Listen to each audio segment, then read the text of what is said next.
कथा के बीच में एक खतरा होता है। पूछो क्या? कई बार तुम देखना कथा के बीच में इतनी बढ़िया नींद आती है। अद्भुत है हमारे महादेव, इनकी लीला का क्या कहना। इसलिए भैया महाकालेश्वर हम गए इसलिए ये कथा नहीं बताई। भागवत कथा में भी भोले बाबा का बड़ा महत्व है। हाँ, क्या महत्व है? भागवत कथा के वक्ता श्री सुखदेव जी महाराज इन्हीं का ही रूप है। बोलो हर हर महादेव।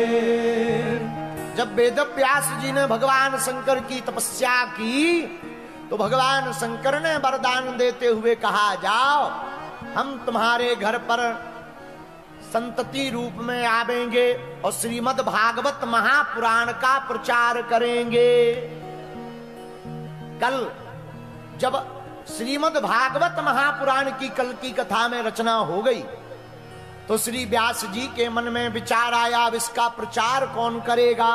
देखो भैया, बनाना सरल है पर दुनिया तक पहुंचाना बड़ा कठिन है। बोलो जय सिया राम। जोर से बोल दो, और जोर से बोल दो, जरा और जोर से बोलो। भैया वेद व्यास जी को अपने पुत्र सुखदेव जी की याद आ गई। सुखदेव जी कौन है? आहा हा। एक बार भगवान शंकर कैलाश पर्वत पर बैठे थे, पार्वती जी सामने, पर भोले बाबा तो ध्यान में मगन। नारद जी पहुंच गए। कौन पहुंच गया? नारद जी। नारद जी पार्वती जी को उकसाते हुए बोले, मैया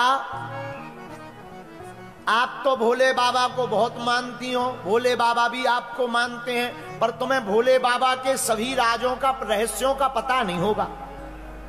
पार्वती जी बोली, नारद जी हम तुम्हें जानते हैं, एक दूसरे में लड़ाई फंसाकर मजा लेने का तुम्हारा पुराना काम है, हम तुम्हें जानते हैं, हमें बातें मत बनाओ। नारद जी बोले, मैया हम बातें ना बना रहे, सच सच बतावे, भोले बाबा जो गले में मुंडों की माला पहनते हैं तुम्हें पता है वो किसकी है? पार्वती जी बोली, हमें पता नहीं है। नारद जी बोले, तुम्हें तो फिर ये भी पता नहीं होगा कि भस्म किसकी रमाए। पार्वती जी बोली, ये भी हमें पता नहीं है। तो नारद जी बोले, महाराज मैया फिर तो एक और बात तुम्हें पता नहीं होगी। बोले क्या? बोले इनकी पहले भी एक शादी हो चुकी है। पार्वती जी बोले, हाँ। नारद जी बोले, तो? पार्वती जी बोले, बताओ वो कहां रहती हमारी सौतन? नारद जी बोले, अब हमें उसका ठिकाना तो पता नहीं है, भोले ही बाबा से पूछो, अपन तो जय चले श्रीमन नारायण नारायण। नारद जी चले गए। अब तो पार्वती जी के दिमाग में वही बात घूमे, और कोई भी भाई धर्म पत्नी कोई भी हो, सौतन की बात आ जाए आग लग जाती है। बोलो सीताराम। जोर से बोलो, चाहे कोई मजाक में भी कह दे आग लग जावे। बोलो जय हनुमान जी की। पार्वती जी बैठी कि अब जागने दो भोले बाबा को, अभी मजा लेते हैं। अब भोले बाबा जागे समाधि से, राम राम राम राम राम सीताराम सीताराम सीताराम। पार्वती जी बोली, हमारी सौतन से करो सीताराम, हमसे मत करो। भोले बाबा बोले, क्या बात है देवी जी, आज तो उठते ही ना प्रणाम ना आरती ना बंदन, सीधा सा उल्टा सीधा प्रवचन मंगलाचरण हो रहा है, क्या बात है? पार्वती जी बोली, हमें बात ही नहीं करनी, जब तुम पहले ही शादी कर चुके तो हमें बताया क्यों नहीं आज तक? भोले बाबा ने कहा, ये कौन सी खाज फंस गई? भोले बाबा बोले, देवी जी एक बात बताओ, नारद जी तो नहीं आए थे? पार्वती जी धीरे से हिला के बोली, हाँ वो आए तो थे। शंकर जी बोले, तब तो कुशल है, बातों से काम चल रहा, ये जहां भी जाते हैं सीधा लट्ठी उठवा देते हैं। बोलो जय हनुमान जी की। क्या हो गया, आप क्यों नाराज बैठी हो? पार्वती जी बोली, महाराज हमने सुना आपकी पहले शादी हो चुकी। भोले बाबा बोले, सही बात है। पार्वती जी बोली, महाराज अब बात तो बाद में होगी, पहले ये बताओ ये मुंड किसके हैं, ये जो मुंडों की माला है ये किसकी खोपड़ियां हैं? शंकर जी बोले बताएंगे। और कोई प्रश्न? हाँ महाराज, ये जो भस्म है ये किसकी है? अब भगवान शंकर ने पार्वती जी को बैठाया सामने। बैठो देवी जी, आपने सही सुना, हमारा पहले भी विवाह हो चुका। किसके साथ महाराज? मुस्कुराते हुए त्रिभुवनपति भूत भावन महादेव बोले देवी, हमारा विवाह किसी और के साथ नहीं, तुम्हारे ही साथ हुआ। पूर्व जन्म में तुम सती थी, इस जन्म में तुम पार्वती बन गई हो। अच्छा महाराज, तो महाराज ये मुंडों की माला किसकी है? बोले बाबा बोले ये भी तुम्हारी है। हमारी महाराज? हाँ, जितने मुंडे हैं इतनी बार तुम जन्म ले चुकी, शरीर त्याग चुकी, और हम तुमसे इतना प्रेम करते कि जब भी तुम शरीर त्यागती हो तुम्हारे मुंडों की माला बनाकर हम अपने हृदय के पास सदा रखते हैं। पार्वती जी बोली महाराज रुकियो रुकियो रुकियो रुकियो रुकियो, केवल हम ही भर गए, आप एक भी बार गायब नहीं भये? क्या हम ही भर गए, आप एक भी बार नहीं गए?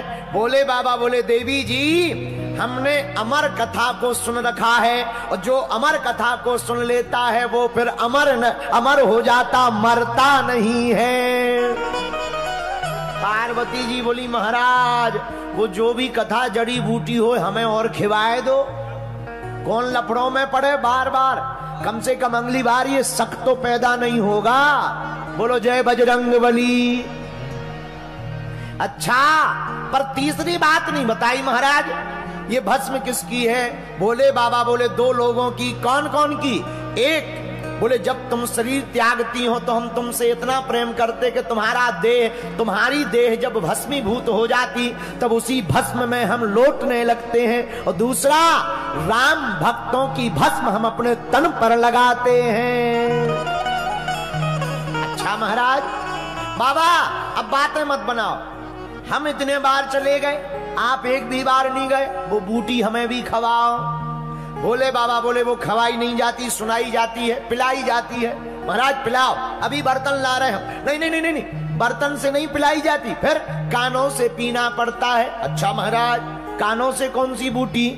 अरे भैया, बोले बाबा बोले देवी जी वो कोई और बूटी नहीं है, राम कथा ही अमर कथा है, कृष्ण कथा ही अमर कथा है। जो भी इस कथा को भाव पूर्वक सुनेगा, सिद्धांत पूर्वक सुनेगा, भैया वह मौत से परे हो जाएगा, मौत उसका बाल वांका नहीं करेगी, वह उसका तन जरूर मर जाएगा पर आत्मा को कोई नहीं मार सकता है। महाराज हमें भी वो कथा का रसपान कराओ।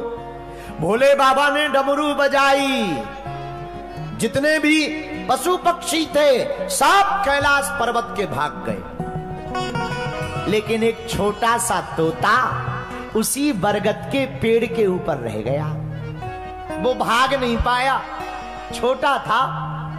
भोले बाबा ने कथा सुनाई, पर कथा होते के बीच में पाप उठे अकुलाए, या सोवे या लड़ पड़े या उठ के भग जाए। कथा के बीच में एक खतरा होता है, पूछो क्या? कई बार तुम देखना कथा के बीच में इतनी बढ़िया नींद आती है, इतनी बढ़िया नींद आती है कि बिस्तर मिल जाए तो 6 महीना उठे ही ना, कुंभकर्ण जैसे, ऐसा लगता है। हाँ बोले क्यों? बोले कथा होते के बीच में पाप उठे अकुलाए, जो भीतर पाप रहते उन्हें लगने लगता अब हमें हाउस खाली करना पड़ेगा क्या, अब हमें भागना पड़ेगा क्या? एक काम करो, इसको ही कथा से उठा दो, ये कथा से उठ जाएगा तो हमें अंदर से भागना नहीं पड़ेगा। बोलो जय बजरंगबली।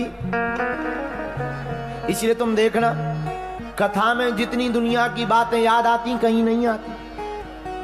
हाँ, सबसे ज्यादा, और बुरा ना मानना, इंदौर के पागलों तन से पूजा कर रहे, आज के डेट में लोग तन से पूजा कर रहे, मनवा गया बाजार, और कैसे रीझे सांवरा जुड़े न दिल के तार।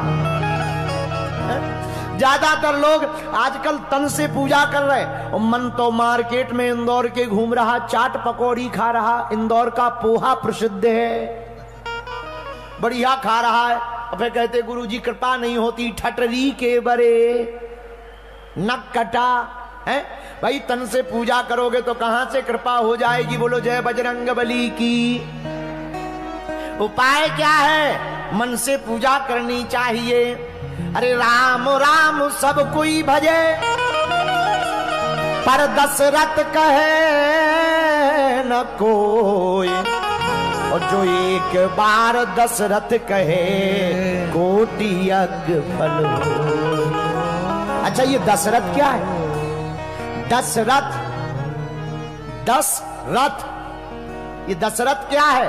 दशरथ कोई आदमी नहीं है, 10 रथ हैं और 10 रथों के ऊपर बैठा है मन, जो अपनी 10 इंद्रियों के ऊपर रूपी मन से बोलता है राम राम। उसी को एक बार के राम कहने में ही करोड़ यज्ञ समान फल प्राप्त हो जाता है। बोलो सीताराम। अरे जोर से बोलो, थोड़ा और जोर से बोलो। भोले बाबा ने भैया अमर कथा सुनाई। अमर कथा में पार्वती जी बीच में सो गईं, तो जो तोते का बच्चा ऊपर बैठा था उसके कानों में अमर कथा गई तो चेतना आ गई, और चेतना इतनी प्रबुद्ध आई कि वो बुद्ध और प्रबुद्ध बन गया। तो जब पार्वती जी सो गई तो कथा में बीच बीच में जवाब देना चाहिए। हाँ महाराज बढ़िया कह दी, हो हाँ जय हो। ये बीच बीच में बोलने से कथाकार का मन लगा रहता है कि तुम्हें समझ में आ रही। बोलो जय बजरंग बली। कुछ लोग तो वरना ऐसे बैठ जाते जैसे घर से पिट करके आए हो गए। हाँ, घर से पिट करके आए हो अपनी, बिल्कुल यहाँ पर बिल्कुल आराम करने आए। एक आदमी हमें मिला, हमका एक बात बताओ तुम कथा में क्यों इतनी ज्यादा क्यों कथा में जाते हो? बोले घर में 3 घंटा कम से कम बच तो जाते। हमका मतलब है, बोले घर में रहो तो पत्नी की बातें सुननी पड़ती, कम से कम पत्नी से तुम ठीक हो गुरुजी। बताइए, बाद में पता लगा वो भी मूसा खेड़ी का था। बोलो सीताराम सीताराम। तो भोले बाबा ने कथा सुनाई, वह सुख यानी तो तोता बीच बीच में जवाब देने लगा। जब बीच बीच में जवाब देने लगा, ओ हो कहते अमर कथा शिव शंकर भोले दानी, हुंकारी भरे माता पार्वती। पार्वती जी हुंकार भरती रही, पर मध्य में ही वह जब पार्वती जी सो गई तो तोता ने हुंकार भरी। जब कथा पूरी हो गई और कथा विराम हुई तो भोले बाबा ने पार्वती जी से पूछा, काओ देवी जी कथा सुनी? हाँ महाराज। अच्छा पूरी सुनी? हाँ महाराज। सुनाओ हमने क्या क्या सुनाया? तो जहां तक उन्होंने सुनी थी सो तो पार्वती जी ने बढ़िया सुना दी। जहां से सो गई थी वहां से ही वो भोपाल सागर की रास्ते चलने लगी। भोले बाबा बोले, देवी जी गड़बड़ है, लगता है तुम सो गई थी। धीरे से पार्वती जी बोली, जी महाराज, पर एक बात बताओ, हुंकार किसने भरी? आहा हा। जब भोले बाबा ने धरि ध्यान, देखो भोले बाबा जैसे ही ध्यान धर करके देखा, कौन है जिसने हमारी अमर कथा को सुना? तो कोई ऊपर तोता दिखाई पड़ा, हाथ में त्रिशूल भोले बाबा ने लिया। दंडत करन हेतु शिव दौड़े, झट त्रिशूल कर धार्यो। दंडत करने के लिए त्रिशूल हाथ में लिया, हम मार देंगे, तुमने हमारी कथा चोरी से सुन ली है। वो तोता प्राण बचा करके भागा, बड़ी दूर तक भागा। आगे आगे तोता, पीछे पीछे शंकर जी। इनका नाम ही है भोले बाबा। पीछे पीछे भोले बाबा, आगे आगे तोता। वो तोता भागता भागता कहीं जगह नहीं मिली तो वेद व्यास जी की पत्नी धान फटक रही थी, धान। उसी समय उनको जमुहाई आई और जैसे ही जमुहाई आई, वह छोटा सा तोते का बच्चा मुख के द्वारा उन वेदव्यास जी की पत्नी के पेट में चला गया। अब भोले बाबा आए त्रिशूल लेकर के वेदव्यास जी से बोले, हे महाराज, तुम्हारे घर में हमारा दुश्मन घुस गया है, भेजो उसे बाहर। वेदव्यास जी बोले, महाराज आपका कौन शत्रु? भोले बाबा बोले, एक चोर है, चोर, उसने हमारी कथा चुरा ली। तो वेदव्यास जी बोले, महाराज जी कौन सी कथा? अमर कथा, उसने हमारी अमर कथा सुन ली। वेदव्यास जी बोले, बाबा अब उसका करोगे क्या? भोले बाबा बोले, त्रिशूल मार करके मारेंगे। वेदव्यास जी बोले, लो तुम भोले के भोले ही रहे पक्के। बोले क्यों? बोले जब उसने अमर कथा सुन ली तो अमर कथा का फल क्या है? वो कभी मरेगा नहीं। जब मरेगा नहीं तो तुम्हारे त्रिशूल से कैसे मर जाएगा? तब भोले बाबा को याद आया, अरे राम राम राम राम राम राम राम राम, अब तो भैया हम जे चले। भोले बाबा चले गए। 12 वर्ष तक रहे माता जी की कोख में। 12 वर्ष बाद वेदव्यास जी ने कहा, भैया जो भी हो सो बाहर आ जाओ। तो भीतर से आवाज आई, पिताजी हम बाहर आएंगे, तुम हमें लफड़े में फंसा दोगे, शादी करवा दोगे, गृहस्थ में पढ़वा दोगे, हमें प्रपंच में पढ़ना नहीं। वेदव्यास जी बोले, चिंता मत करो, हमको मोह नहीं सताएगा, तुम बाहर आओ। बोलो जय बजरंगबली। अब 12 वर्ष बाद जब वेदव्यास जी की धर्म पत्नी के कोख से वह प्रकट भय, तो कोई और नहीं, भागवत की महिमा को जन जन तक पहुंचाने वाले परमहंस श्री सुखदेव जी महाराज प्रकट हो गए हैं। बोलो सुखदेव भगवान की जय हो। अब भैया जैसे ही प्रकट भय तो वेदव्यास जी महाराज 12 वर्ष गर्भ में रहे, आश्वासन प्रभु से पाए। तो महीना व्यापे माया कबहू सुन के बाहर आई। आपको जो है माया नहीं सताएगी। जब 12 वर्ष बाद प्रकट भय तो जन्मते ही सुखदेव जी महाराज ने घर छोड़ दिया और घर छोड़ करके वन में आ गए। वेदव्यास जी कुछ देर तक तो दूर दूर तक पीछे पीछे गए। यम प्रभजन्तमनुपेतम पेति कृत्यम द्वैपायनो विरहकातर्या पुत्रेति तन्मयतया तर्वो विनेदु सर्वभूति हृदयम मुनिमानतोस्मि। पुत्र के पीछे बहुत दूर तक भागे, पर सुखदेव जी महाराज नहीं रुके, वन में आकर बैठ गए। पर भैया जो बालक घर छोड़कर चला गया था, वही बालक भागवत भगवान की कृपा से पुनः घर आया। कैसे? जब 18,000 श्लोकों की संगता भागवत लिख दी, तो व्यास जी ने अपने शिष्यों को भागवत के श्लोक सिखाए। यहां वहां जाकर श्लोक गाओ। सुंदर सुंदर मधुर मधुर श्लोक गाने लगे।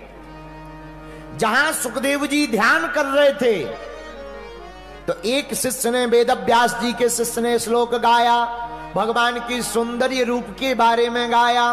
बरहा पीडम नटवर बपु कर्णयो कर्णिकारम बिभ्रतवासः कनिक कपिसम वैजयन्तीं चमालाम्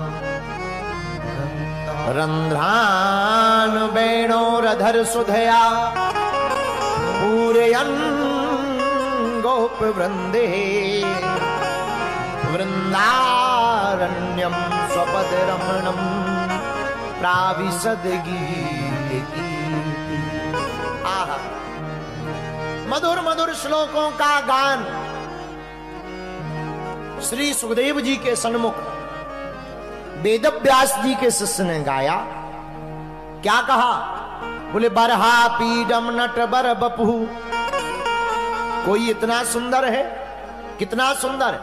बोले कोई सांवरा है, बड़ा प्यारा सलोना है, नंद नंदन है। भैया उनके स्वरूप का क्या कहना। पीला पीतांबर पहन रखा है, सुनहरी कोर है जिस पीतांबर की बिजली सी चमक रही है, धारण किए हुए पीतांबर है, गले में काली कामरिया बांधे हुए हैं, सिर पर मयूर पंख लगाए हुए हैं, कानों में मकराकृति के कुंडल धारण किए हुए हैं, गले में बैजंती माला धारण किए हुए हैं। श्री धाम वृंदावन में यमुना के किनारे कदम्ब के वृक्ष के नीचे ठाकुर जी खड़े हुए हैं, 3 जगह से टेढ़े हैं, हाथ में बांसुरी लिए हुए हैं, बांसुरी की मधुर मधुर तान को सुना रहे हैं।